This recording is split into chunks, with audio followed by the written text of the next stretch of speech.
Fique à vontade para perguntar. Vamos nessa. Onde é que nós estávamos aqui, né? Portanto, se perseguições vierem, ou não nos conformarmos com o mundo, mantivermos firmes nossos posicionamentos bíblicos e fé em Cristo, saiba que esta é uma grande evidência de que somos cristãos genuínos, que o Espírito Santo tem operado em nós, nos foi dado o privilégio não somente crer, mas padecer por Cristo, certo? Então, os primeiros cristãos, eles viam isso como um privilégio. Quando, por exemplo, teve uma situação no livro de Atos dos Apóstolos, em que certas autoridades estavam proibindo eles de pregar no nome de Cristo, de tocar nesse nome. E eles foram espancados. E aí, quando eles saíram de lá, eles se regozijaram por terem sido considerados dignos de sofrer por este nome. Então, olha a perspectiva, né? E passaram a pregar com ainda mais ousadia, porque entendiam que era melhor agradar a Deus do que aos homens. O martírio de Estevão ilustra isso. Este foi um homem cheio do Espírito Santo, que injustamente foi acusado, sentenciado. No momento de sua morte, orou pelos que o apedrejavam, contemplou o Senhor na glória. Não se desespere, pois as aflições do tempo presente não têm como se comparar com a glória que há de ser manifesta àqueles que esperam no Senhor. O Sermão do Monte, quando o Senhor Jesus tratou sobre os perseguidos e injustiçados por sua causa, diz que deveriam alegrar-se e exultar, pois grande será o galardão desse nos céus. Sendo assim, mesmo que no mundo tenhamos aflições, devemos ter bom ânimo. Se ser a luz do mundo, refletir o caráter de Cristo, custe o que custar, firmando nossa fé naquele que venceu o mundo, pois em Cristo somos mais que vencedores. Vamos dar uma pausa aqui para a pergunta da Ingrid. Qual foi a sua pergunta, Ingrid?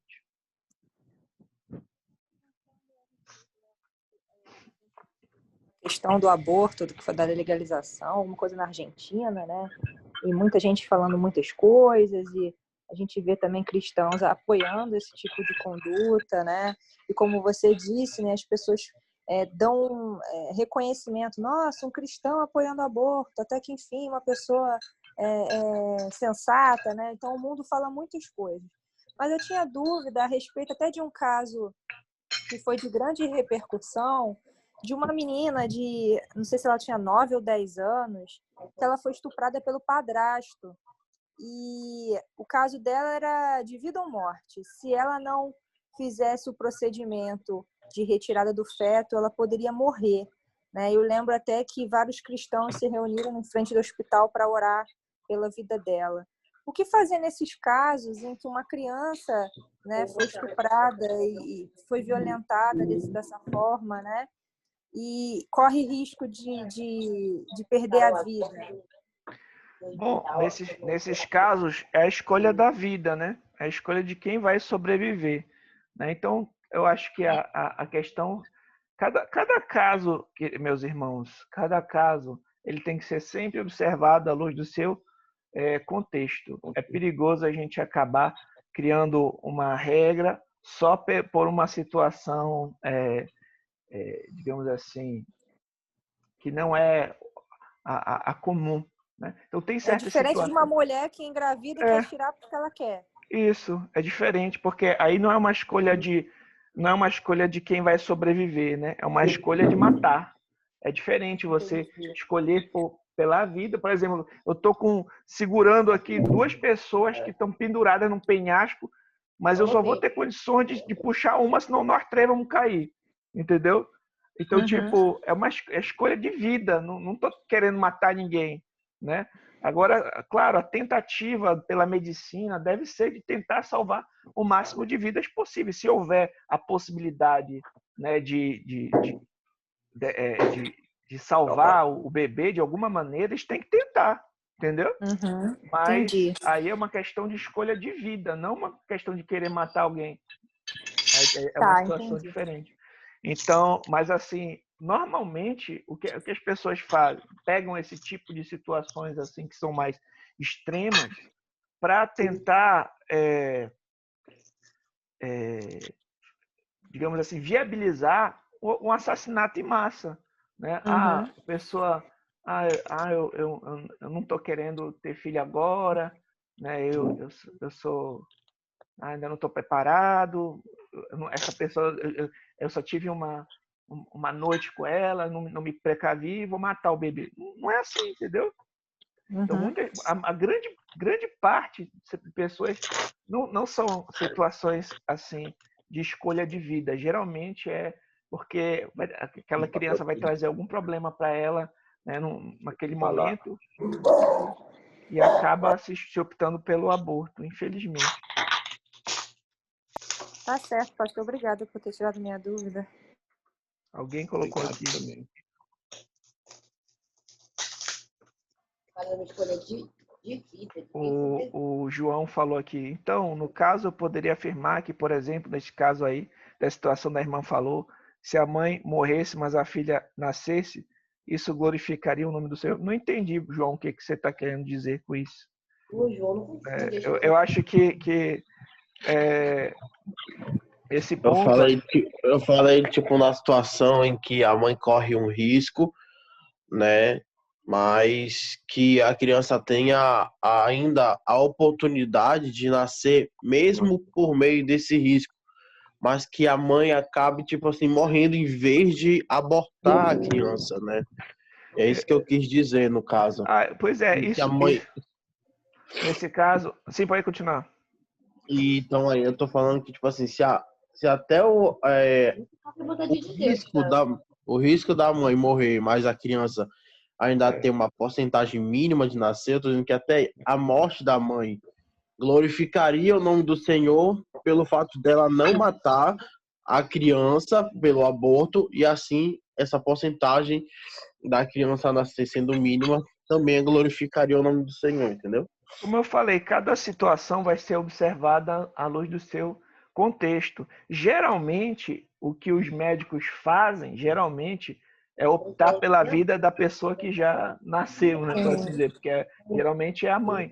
Mas tem situações e casos, por exemplo, em que a mãe, não estou falando desse caso da criancinha, estou falando de outro caso, assim, que a mãe diz assim, não, olha, a gravidez é de risco, mas eu quero continuar. Né? Aí muitas vezes acontece de nem da pessoa conseguir, por exemplo, ter o filho, né?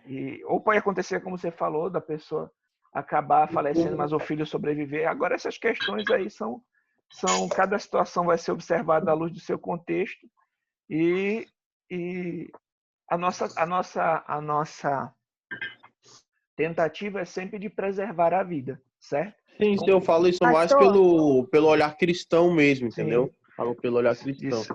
Entendi. Pastor, quando eu trabalhei em UTI neonatal, eu vi diversas histórias, né, de mães, né, muitas mães, inclusive, que não eram crentes, que durante o pré-natal, né, tiveram ciência de que seu bebê tinha alguma síndrome que era incompatível com a vida, e os próprios médicos, né, davam a oportunidade dela interromper a gestação. E eu conheci uma mãe chamada Letícia, até, que ela falou não, né? Se eu estou grávida, né? Não sei se ela era católica, acho que ela era católica, né? Se Deus permitiu que eu engravidasse, eu vou até o fim. Se minha filha não vai viver como está todo mundo dizendo, tudo bem, mas eu vou levar até o final. E ela levou, a menininha nasceu, só que ela sobreviveu ainda 6 meses, né? Chegou até ir para casa, ela não comia por via oral, ela tinha uma sondinha, ela tinha uma síndrome chamada síndrome de Edward, né? E ela sobreviveu, né? E aí a mãe dela, sempre que olhava para ela, dizia, poxa, e os médicos dizendo que minha filha não ia nascer viva. E se eu tivesse abortado, né? Eu teria deixado de conhecer essa criatura que ela amou, né? O tempo que viveu e até hoje a ama, né? Sim. Então, assim, é um absurdo, né? Essa proposta que os médicos fazem, né? De te induzir a tirar uma criança só porque ela tem alguma limitação ou alguma síndrome, né? Sim, é verdade. Pois é, pode ser, como você falou, né? Isso, glória a Deus por isso, né? Como o João está falando. Não tinha risco para a vida da mãe, sabe? Sim. Era só para ela evitar o sofrimento de viver 9 meses com aquela certeza de que a filha não ia viver. Sim. Mas viveu, né? Viveu 6 meses fora da barriga dela. Pois é, então às vezes acontece isso também, né? De se falar, ah, não, vai nascer doente, ou vai. Mas aí, às vezes, esses 6 meses, né, que ele viveu, foi o que Deus estabeleceu para essa criança, e ela teve a oportunidade, Sim. né? A mãe teve a oportunidade de conviver, de aprender, né, também nesse momento. O problema é quando a gente escolhe matar, né? Então, esse que é o problema, porque a Bíblia vai ser bem clara nos 10 mandamentos, não matarás. Então, se a gente escolhe matar, sendo que há possibilidade da vida, é perigoso. E cada contexto... A gente vai colocar, meus irmãos, casos, assim, que a gente vai ter que ficar batendo cabeça aqui com cada caso, mas, como eu falei, o contexto é esse, e os princípios são esses, de tentar preservar o máximo de vidas possível, né? Então, cada contexto a gente vai observar com cautela e o nosso objetivo é esse, né? De tentar preservar a vida. Tá certo? Mas eu creio que é por aí mesmo, meus irmãos. Tudo bem? Podemos avançar? Sim. Que alguém botou aqui no chat. Certo. Satanás e seus demônios. Aqui outros inimigos que nós temos para enfrentar. Satanás em hebraico quer dizer um acusador, um adversário, aquele que resiste. Certo?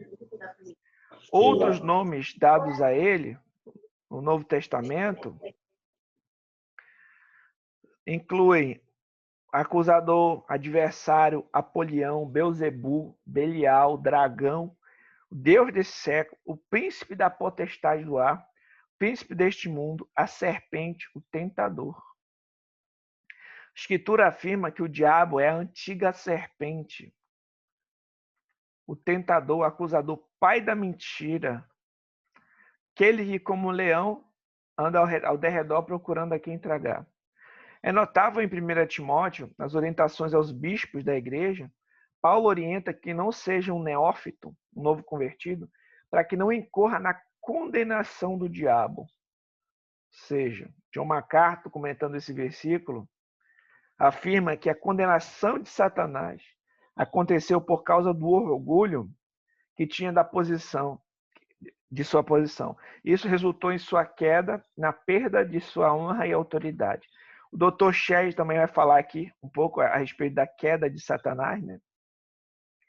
Ainda que a Bíblia pouco nos informe sobre a queda de Satanás, passagens tais como Isaías 14, Ezequiel 28, que descrevem a soberba dos reis da Babilônia, de Tiro, nos fornecem sugestiva possibilidade acerca de como este arcanjo teria caído. Tu és o sinete da perfeição, cheio de sabedoria e formosura. Estavas no Éden, jardim de Deus. Tu eras querubim da guarda, ungido. Te estabeleci, permanecias no monte santo de Deus. Perfeito era nos teus caminhos, desde o dia em que foste criado, até que se achou iniquidade em ti. Estas afirmações parecem mais adequadas a Satanás, Lúcifer, aqui no caso, no seu sentido literal, do que ao rei de Tiro. Certamente foram a soberba e a inveja que levaram aquele ser se tornar inimigo implacável de Deus, exatamente como aconteceu ao chefe de Tiro. Então, a gente não tem muitas informações na Escritura a respeito da queda de Satanás. O que nós temos é textos que parece que tratam desses reis soberbos, mas que parecem tratar mais do que isso, né, falando a respeito da queda de Satanás. Na mesma linha de raciocínio, o Joel Bick, meus irmãos, ele tem um livro muito bom que se chama Lutando contra Satanás. Se vocês quiserem aprender um pouco mais sobre esse assunto, eu sugiro o livro do Joel Bick. Também entende que Embora no contexto imediato das referidas passagens o profeta estivesse anunciando o juízo ao rei de Tiro, seu conteúdo também se refere para além do terreno, para a queda de Satanás, como vemos nesse seguinte trecho aqui. Ó. Esse trecho eu tirei do livro do Joelbic, ó, Lutando contra Satanás. Esse livro aqui é muito bom. Ezequiel 28 passa a nos contar que Satanás caiu de sua alta posição por seu interesse com a própria beleza e a glória e a tola ambição de derrubar o Deus da glória. O pecado de Satanás teve a sua origem no orgulho. Cresceu em auto-engano e acabou em ambição rebelde. Essa rebeldia o levou a induzir grande número dos anjos para que se aliassem a ele em oposição a Deus. Então aqui a gente vê que teve a sua raiz, a queda de Satanás, teve a sua raiz no orgulho e levou também uma grande quantidade de anjos, certo? Para se rebelassem a Deus, né? Que são os demônios, no caso. Deus, então, lançou Satanás, bem como os anjos rebeldes do céu para a terra. Satanás perdeu para sempre a sua posição original como querubim ungido de Deus. Como Satanás não podia mais atacar diretamente a Deus no céu, ele desviou seus maus intentos contra o homem. Coroa da criação de Deus. A atividade de Satanás na história é primeiro relatada em Gênesis 3. É dito que Satanás veio ao paraíso como uma serpente, onde se aproximou de Eva. Outro fator a respeito deste adversário é que devemos evitar dois extremos sobre ele: subestimar e superestimar. Primeiramente, alguns superestimam Satanás. Eles dizem que tudo é culpa do diabo. Ou seja, não olham nem mesmo para os seus próprios pecados, né? Colocam o diabo lá em cima, colocam a culpa toda nele, e como se o diabo fosse assim, alguém que está assim, páreo ali com Deus, como se numa queda de braço. E não é por aí. As coisas não são bem assim. Deus é soberano. Como disse Martinho Lutero, até o diabo é o diabo de Deus. Portanto, o diabo só atua até onde Deus permitir. Por exemplo, nós lemos no livro de Jó, né? Jó, nós vemos que o diabo só afetou a Jó até onde Deus permitiu, de acordo com o plano de Deus, né? Então, isso é algo interessante da gente saber. Mas, no segundo lugar, um outro extremo é subestimar o poder do diabo, achando que ele não existe, que não existem demônios, que ele não tem poder nenhum, que não interfere em nada. Na realidade, ele existe. Nos relatos bíblicos, nós notamos pessoas que estavam terrivelmente endemoninhadas. Também notamos que Cristo foi tentado pelo diabo no deserto. Certo que o diabo já está condenado, foi derrotado na cruz para sempre. O seu destino final é o lago de fogo. Como eu falei a vocês, né, o diabo é um inimigo já derrotado. Por toda a sua morte, vida, ressurreição e ascensão, Cristo quebrou sozinho o poder do opressor. Satanás perdeu seu sufocante domínio sobre as nações. O equilíbrio de poder foi virado. Na era do Antigo Testamento, clarões de luz apareciam em meio às trevas. Mas agora, em e através de Cristo, a luz raiou. A luz e a glória permanente de Cristo são maiores do que as trevas e o mal que ainda restam em Satanás. Meus irmãos, as Escrituras dizem, lá em 1 João 3,8, que Jesus veio para desfazer as obras do diabo. É interessante que desde Gênesis 3,15 é prometido que um descendente da mulher esmagaria a cabeça da serpente. Não era Jesus Cristo que viria para desfazer as obras do diabo, que agora é um inimigo derrotado. Não tem como impedir a propagação do evangelho pelas nações.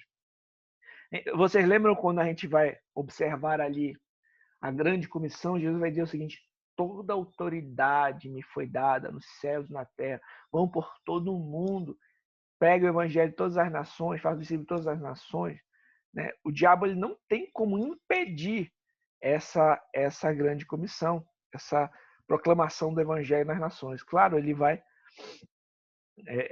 ele tem os seus poderes limitados, mas ele vai tentar atormentar, né, a igreja. Entretanto, mesmo que tenha tido seus poderes limitados, esteja com a sua sentença decretada, enquanto estiver tempo, pelejará contra a igreja de Deus. Joel Bick afirma o seguinte: contudo, Satanás não admite facilmente a sua derrota. Continua ferindo o calcanhar da igreja de Cristo de outras maneiras. A igreja do Novo Testamento encontra a vitória em Cristo somente através do mesmo tipo de sofrimento e feridas que o Salvador experimentou. O livro de Atos relata como Satanás trouxe problemas à igreja ao persuadir Ananias e Safira, ao perturbar a paz com uma mentira. Satanás tentou os membros da igreja de Corinto abandonarem o domínio próprio das questões sexuais. Tentou Paulo infligir sobre ele um espinho na carne, impedindo que viajasse a Tessalônica. Perseguiu os crentes de Esmirna, enganou nações na terra, apresentando-se como anjo de luz para realizar seus próprios propósitos. Os seus demônios servem como agentes de apostasia, promotores do homem da iniquidade, do espírito do anticristo, certo? Então, meus irmãos, Satanás ele continua agindo, mesmo tendo sido amarrado, mesmo tendo os seus poderes limitados, ele continuou agindo e continua agindo contra a igreja de Deus para tentar nos afastar de Cristo, certo? Então, divisões na igreja, perseguições aos cristãos, heresias, né? Pode saber que ele está por trás ali também, influenciando esse tipo de coisa, certo? Sendo assim, o diabo e seus demônios buscam nos fazer tropeçar, deturpando a palavra de Deus, invertendo valores, acusando, tentando destruir nossa comunhão com o Senhor. Olha aqui, meus irmãos, algumas coisas, certo? Que Satanás ele faz. Ó. Satanás faz com que questionemos a verdade das promessas de Deus e a misericórdia desse Deus que nunca nos maltratou. Satanás procura nos persuadir que não temos parte nessa questão da salvação, pois nós começamos com o Senhor,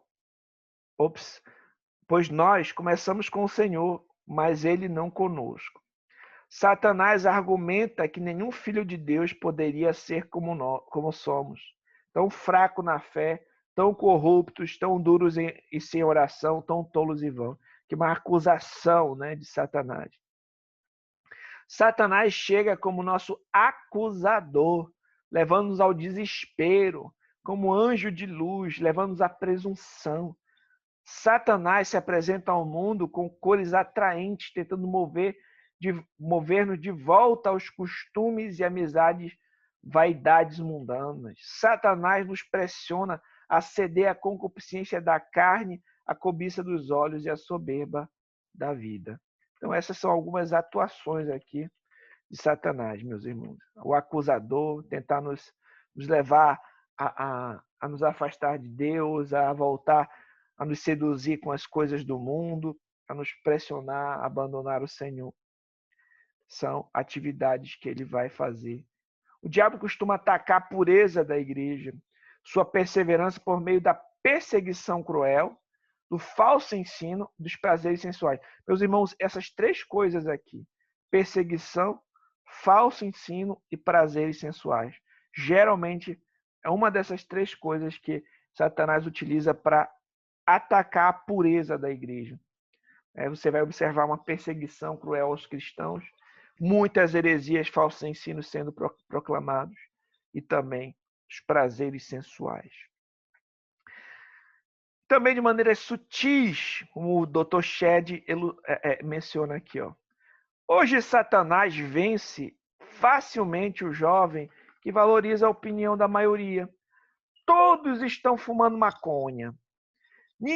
Não há ninguém que não aproveite a oportunidade de colar. Qualquer indivíduo sabe que é burrice pagar imposto de renda integralmente. Ninguém faz assim se não precisar. Quem não leva a namorada para um motel? Ninguém desliga a TV quando está passando um filme cativante, qualquer que seja a mensagem transmitida. Então, meus irmãos, essa que eu já te falei sobre isso, né? Essa ideia de todo mundo faz isso e te levar a pecar também é algo perigoso.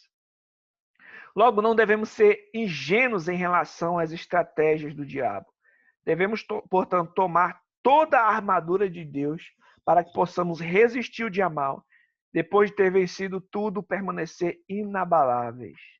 Devemos nos submeter a Deus, resistir ao diabo e ele fugirá de nós. Devemos resistir rebatendo sofismas com a palavra de Deus, sendo confiantes na justiça, vivendo uma vida santa, vigilante, temendo ao Senhor em constante oração, pois a Escritura nos assegura que maior é o que está em nós do que o que está no mundo. Se Deus é por nós, quem será contra nós? O Senhor está acima de todo principado e potestade. Nada pode nos separar do seu amor, nem anjos, nem principados, nem poderes, nem ninguém, se estivermos em Cristo Jesus. Por fim, lembremos que Paulo conclamou: e o Deus da paz, em breve, esmagará debaixo dos vossos pés a Satanás. A graça do nosso Senhor Jesus seja convosco. João Calvino conclui. Vamos concluir aqui com Calvino e a gente vai ficar por aqui hoje. Deixa para o Mike continuar. Cristo já derrotou Satanás, uma vez para sempre, mas ele está sempre pronto a renovar a batalha. Paulo, pois, promete a derrota final de Satanás. Ainda que isso não parece evidente, enquanto a peleja ainda está sendo deflagrada. Ele fala não só do último dia que Satanás será publicamente esmagado sob a planta dos seus pés, mas visto que ele ainda semeia e ainda tem as suas rédeas um tanto soltas, e em sua arrogância lança tudo em confusão, o apóstolo promete que o Senhor o subjugará e esmagará sob a planta dos seus pés. Uma oração vem logo a seguir no sentido em que a graça de Cristo esteja com eles, ou seja, para que venham a desfrutar de todas as bênçãos que nos têm sido proporcionadas por Cristo. Meus irmãos, vamos parar por aqui. Deixa eu ver quanto é que falta para a gente acabar aqui o capítulo. Já está acabando o capítulo, né? Acho que dá para a gente concluir. Só tem um pedacinho. E aí o Mike já continua na próxima. Mas temos algumas perguntas aqui em relação a essa parte da atuação de Satanás? Só para a gente avançar esse pouquinho e concluir. Alguma pergunta?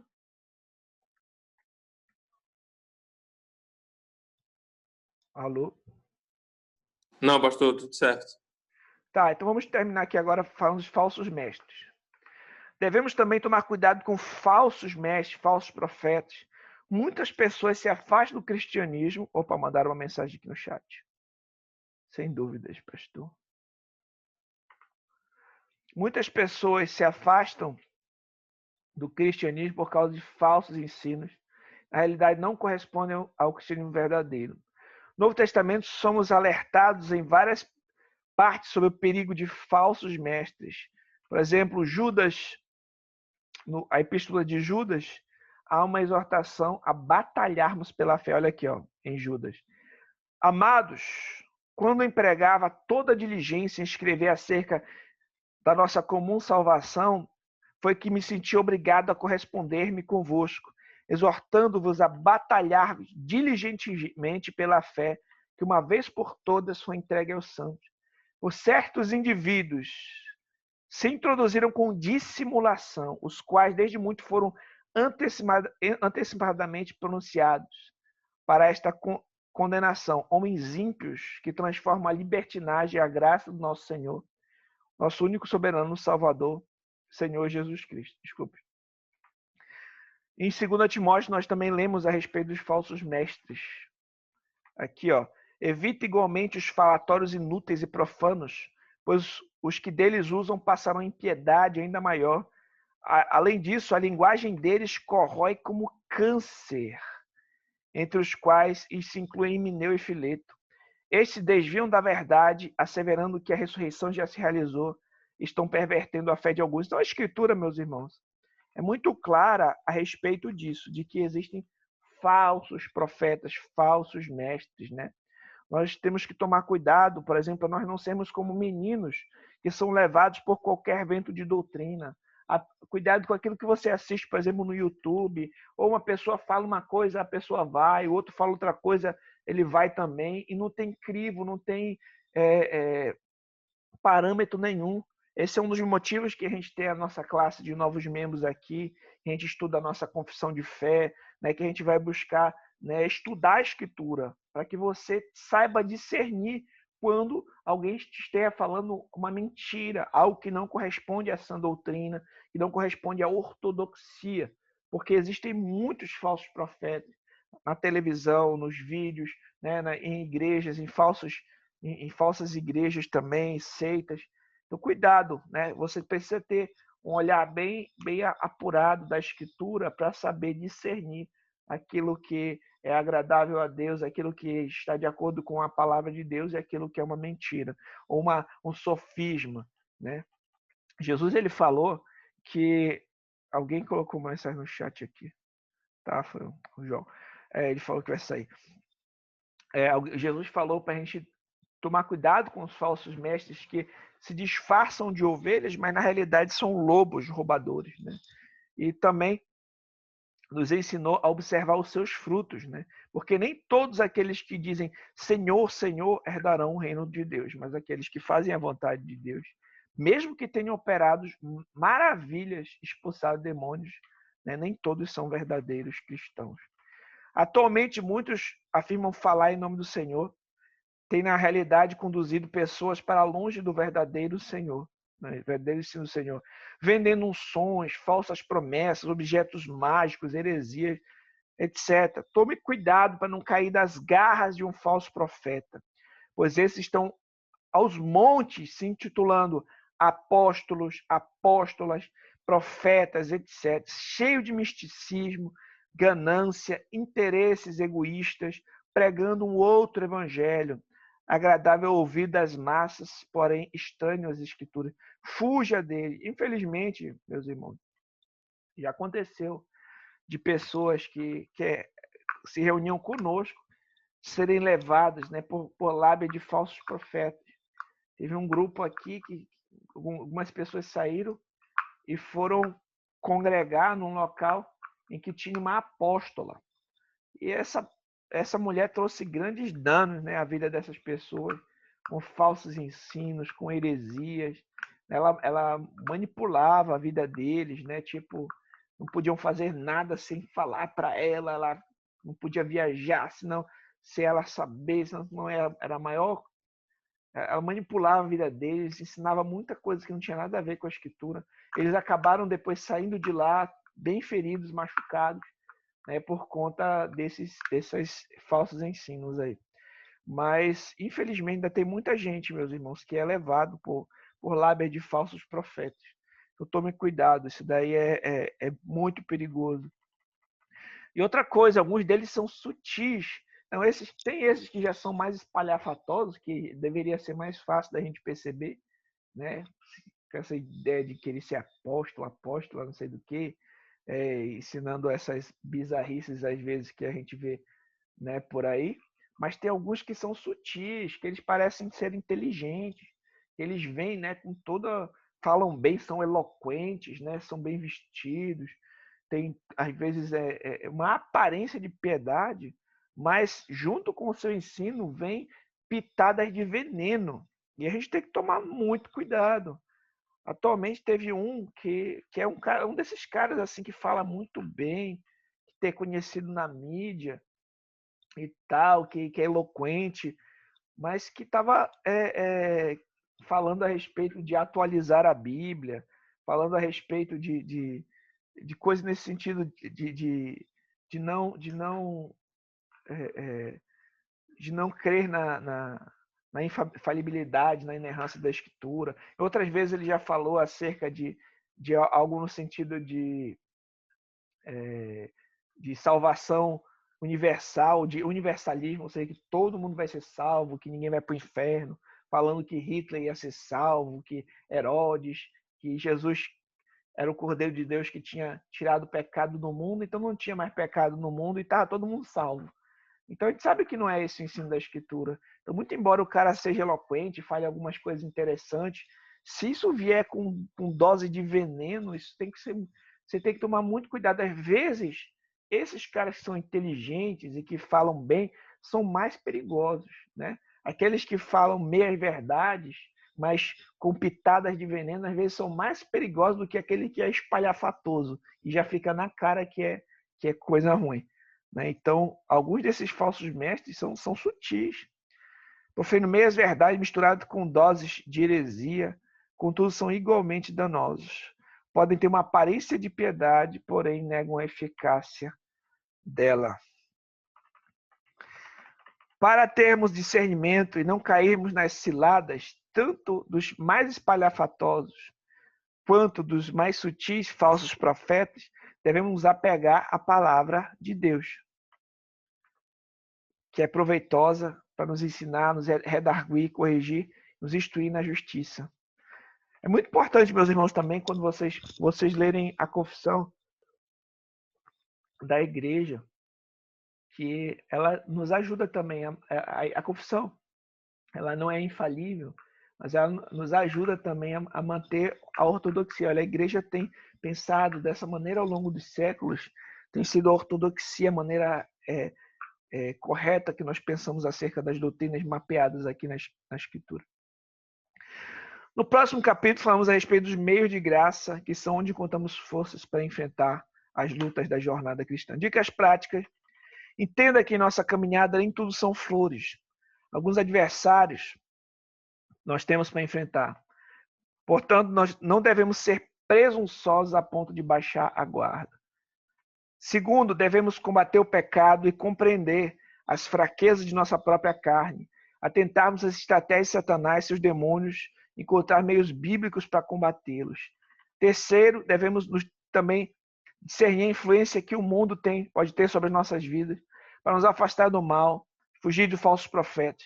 Dificuldades passaremos, porém precisamos estar firmes no Senhor e na força do seu poder. Concluindo aqui, algumas indicações de livros que vocês podem olhar com calma e procurar ler para aprofundar no assunto. Agora, nesse momento, eu passo a palavra para vocês e a gente vai responder as perguntas e orar para encerrar. Alguém quer perguntar alguma coisa? Compartilhar? Eu sim, pastor. Vai fundo. Estava falando sobre o mundo, que é o sistema antideus, né? Sim. E eu me lembrei de um vídeo que eu tinha visto no canal do PNO, Perguntar Não Ofende, com Augusto Nicodemos. Sim. E a pergunta era se o cristão pode ir para o cinema. E o Augusto fez a defesa dele, falando que o cinema é um meio de comunicação, né? O que importa é o conteúdo. Sim. Mas é justamente essa questão que às vezes é tão difícil achar um conteúdo adequado assim compatível com a nossa fé, seja em livro, seja em filme, seja qualquer meio, né? Olha, Camilo, a gente só tem um minuto. Eu vou fazer o seguinte: eu vou pausar agora, eu vou enviar outro link e eu respondo a pergunta no próximo link, tá? Vamos pausar aqui e aí eu já vou enviar outro link.